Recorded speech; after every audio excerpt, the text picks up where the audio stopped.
Hi, this is Shrimp Roll from the guild Asylum on Zul'jin US on Horde side. I also go by the name of Valdesta on the blog wowgirl.com. In this video, I'm going to show you our guild first attempt on Koralon the Flame Watcher in heroic mode in Vault of Archavon.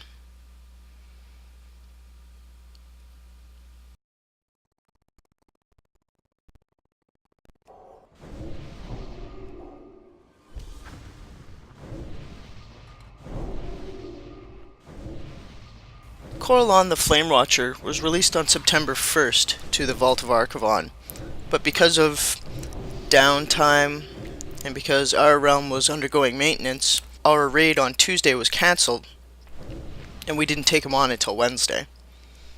On Wednesday, he was the first one that we took on, and you can see us here all gathered up, getting ready to go in with the fish feast at the back that everybody's eaten. Everybody's flasked up. Everybody's manned up, and we're probably just working out the healing assignments on the tank.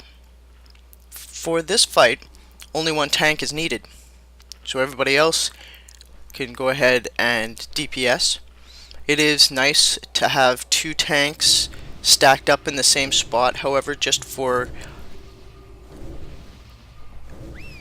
spreading out the damage, for spreading out some of the fire damage, because it spreads out amongst all the people that are in the same spot when it hits.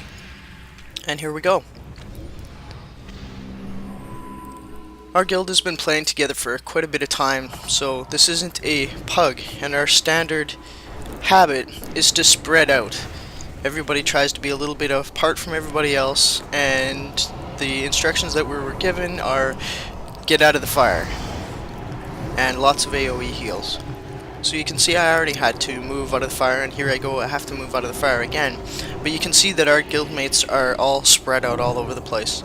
I've seen strategies, and certainly in the pugs that I've been in, they encourage people to stack up all in one place and put a marker over somebody's head for who we're all supposed to stack on.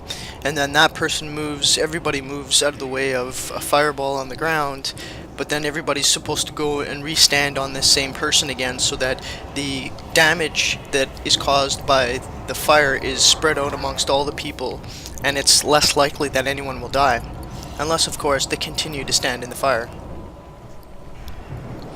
This attack that he's doing now, where he's spinning around and spewing fire, does a lot of damage, so save your AoE heals for that, or get ready for your AoE heals for that, and make sure that you don't have anybody low before that comes on. He tends to do it regularly throughout the fight. There seems to be some kind of molten fist or some kind of attack that is done on the tank that does a heck of a lot of damage, spike damage. So as the main tank healer, which I am as a disciplined priest, I was looking out for that with my penance just ready to rock out on him. The fight itself doesn't have an enrage timer,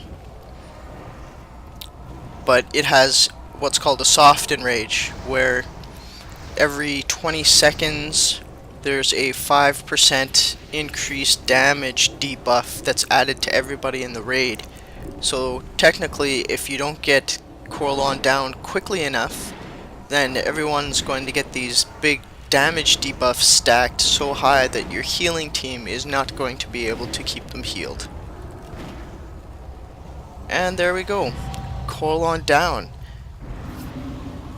And I think it took 2 minutes and 21 seconds. Koralon himself drops tier 9 pieces along with improved PvP gear. The biggest tips I can give you if you're going into a group that is not your guild group, you're going into a Koralon pug, is to get out of the fire. And that's about it. Get out of the fire and hope your tanks get out of the fire, and hope the rest of the party gets out of the fire. And this one is easier than Emlon in terms of the difference between Archavon and Emlon was big.